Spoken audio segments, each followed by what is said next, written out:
I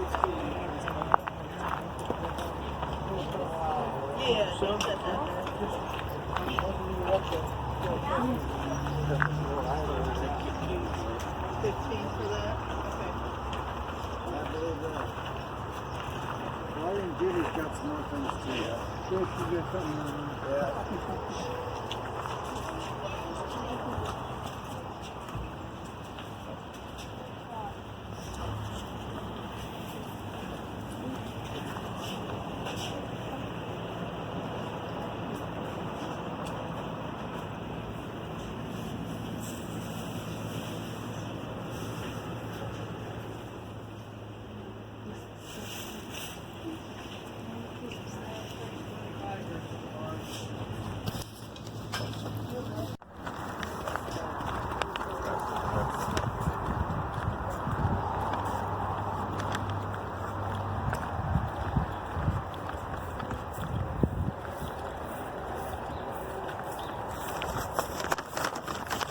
Guys, a great score.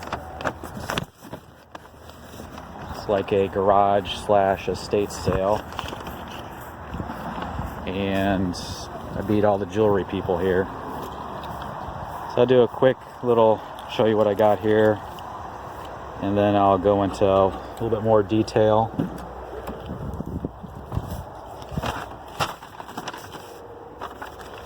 But the major got some cool watches.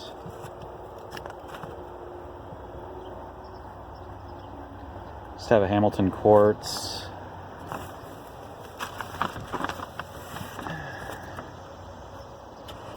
And a Waltham. And this is a great find, but unfortunately it's missing a lug. Check out this, an Omega Seamaster DeVille. But unfortunately it's missing a lug.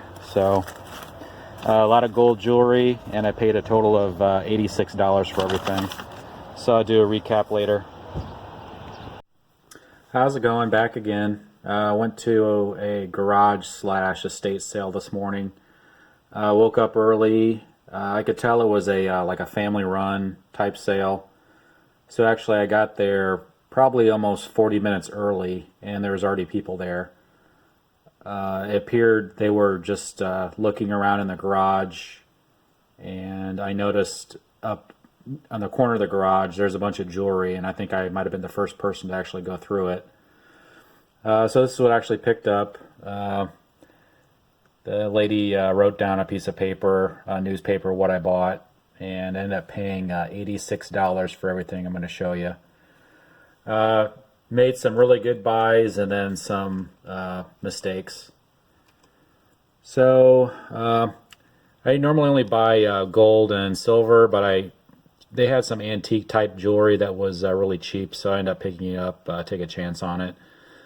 So I have these antique looking earrings. There's no markings on them, so I don't think they're gold. I think they're just probably a gold filled. And this little brooch looks like it's enameled. Needs to be cleaned up a little bit.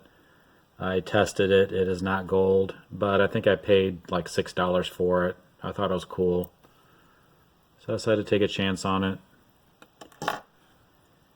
And then in the garage, on the floor, they had some video games, and I looked for the older stuff and the like the PlayStation stuff with the mature rating. So these two were 50 cents a piece. And they had probably 10 to 15 more that were sports games. I just took these. They are complete.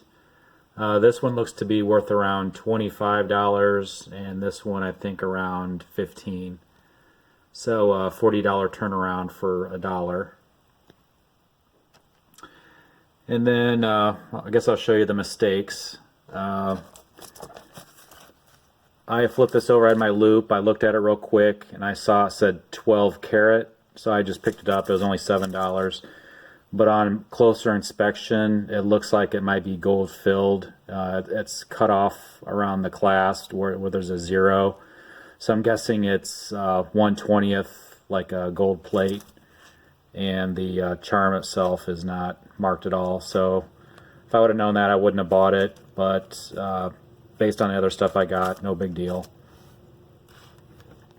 And this piece was another mistake. I couldn't really see very well, even with my loop. The markings on it weren't very clear on the one side. When I got home on the other side, I could actually tell it's marked 925 sterling. So this actually was the most expensive piece. I think it was $20. Now, if this is a 14 karat gold, it would have been a great buy, but being sterling and this is a gold filled, I would not have paid $20 for that. I wouldn't even probably paid $5 for it. So $27 mistake right there, but you know, just things like that happen. Had some sterling turquoise earrings, again $4. Thought I'd take a chance on it. Native American stuff usually sells pretty well. This is a pendant on one of the 14 karat gold necklaces, just costume jewelry. So the best pieces for the gold jewelry is these. That's two 14 karat gold chains, and I think one was 15 and one was maybe $10 or $8. But there's about $200 in scrap here. So nice pickups of some gold chains. And then I showed you guys earlier, this would have been a great pickup, this Omega. But it's still a very good watch, even with the damage. I have a Waltham 7 jewel mechanical watch, or 17 jewels. This, I think she charged me $5 for that. And have a Hamilton quartz, probably from the 80s. And I did put a battery in it. It is working. As you can see, it has some scratches and some tarnish. I did try to clean up a little bit, but still probably a $40, $50 watch. And the best piece, I was excited. I saw this first off, but I did not notice the lug was broken.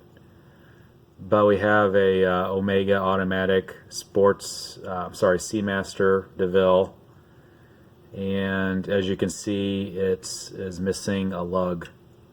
So what I'm guessing what happened on this is it had a band on it, and he was trying to take the band off and was prying it, and the whole thing snapped off.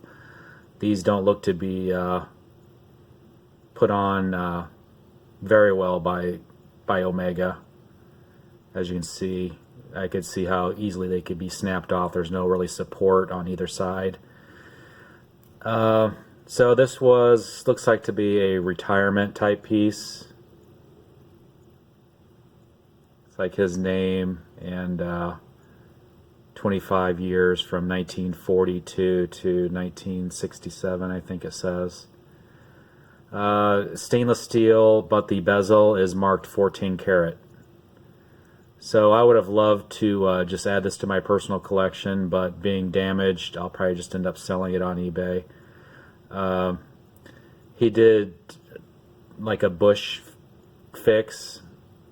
I did clean it up. There was some like resin on top of here that I kind of chipped off. I soaked it in Goo Gone and got like 90% of it off. But there's a big glob of like epoxy on top of here that I chipped off that he tried to repair himself. He would have been better just to take it to the jeweler at the time, and I'm pretty sure the jeweler could have repaired it pretty well. Probably a little bit noticeable, but a jeweler definitely could have did a pretty good job trying to repair it. And the lug was not with it, so this will be listed on eBay as a running watch, but parts repair, and somebody will buy this, probably scrap the case and probably recase it with a maybe another watch of similar make, just with a better case. So these are my pickups for today, and I'll see you next time. Take care.